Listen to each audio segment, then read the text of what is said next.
Nour, and the first poem I'm going to Okay. read is called Sculptures. Sculptures.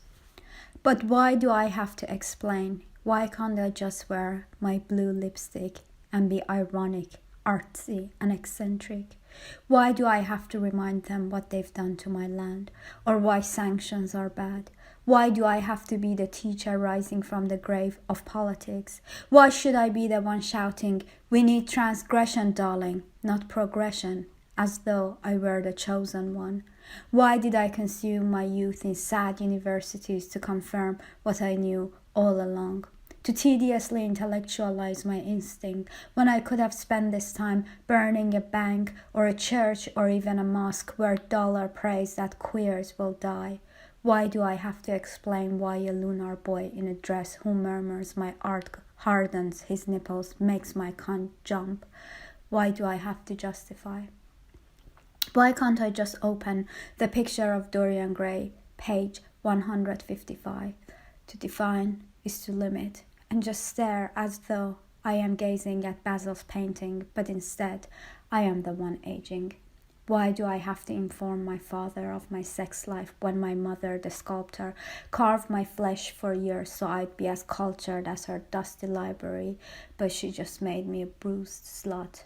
Why did I desire her dead, like the ultimate Freudian cliché, so I could have my father to myself? But now that she's gone, my father and I are still apart, cutting each other, yielding blood, and we both think the fox that visits my girlfriend's garden is my mother. This poem is called Euston Station.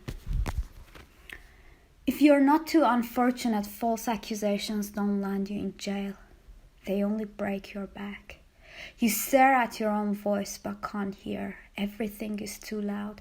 Everything explodes your wound like sirens in spring, like Euston Station at midnight when you caught 3 white officers interrogating a black boy. He was staring into space as if the police didn't exist, as if it was just him and the moon, his skin merging with the night. And you feel black with your back bent, decked with a sable bruise. You hold on to your books and nourish your bruise like it's your child or that boy. Your bruise an ocean, and when it opens its mouth, you let it devour you. You hope it can drown you. It never does. It spits you back into your white room, snickering, just a false accusation. Why is your back bent? Why are your eyes red? Why do you care? False accusations come and go like period blood. That black boy is probably free now, like you are.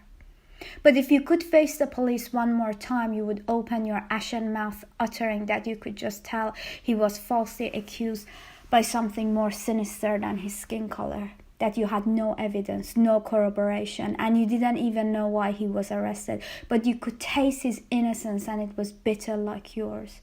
But you whirl and turn in the gym mirror, getting fitter, supposedly stronger. And everyone says they're glad you got well, and you hope you can turn into steel with a metallic touch like a second-rate Midas, because by now you know steel is better than gold, for it shines less and is more resilient. But there is no steel, no gold, and the black bruise on your broken back gazes out like that boy shouting.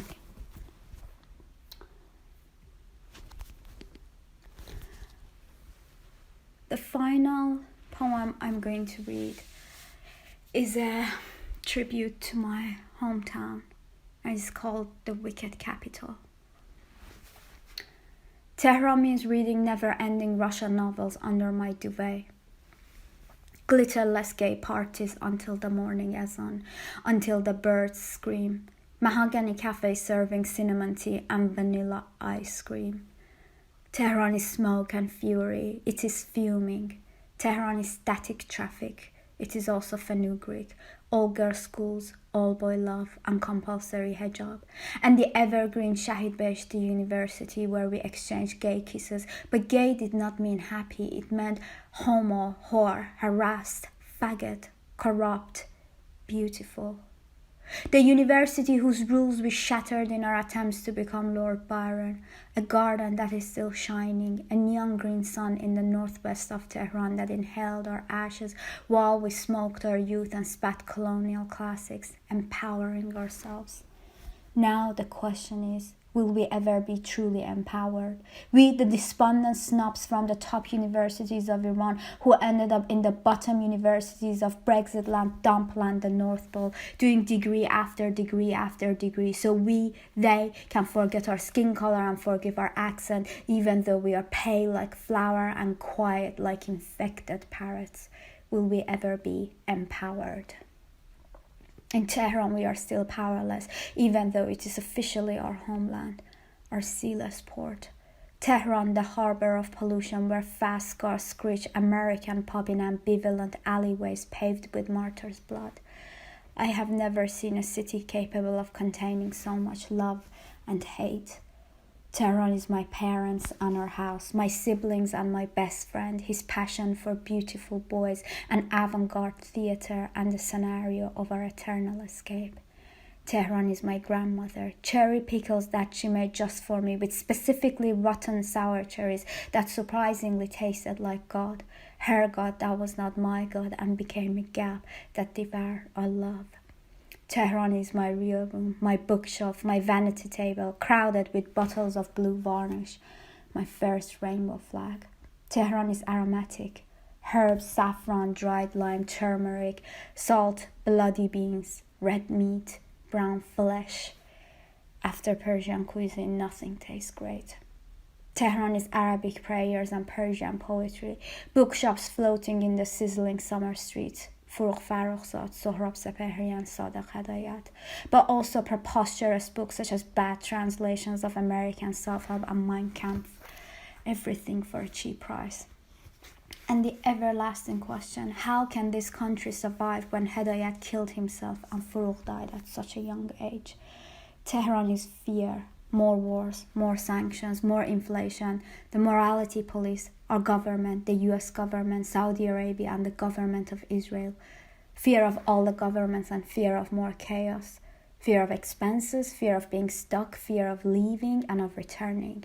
Fear of missing, fear of losing, and fear of winning. Fear of anarchy and love of anarchy and love. Living in Tehran is like being in love with the villain. Everyone judges and wonders why, but one will not lower oneself to explain the attraction.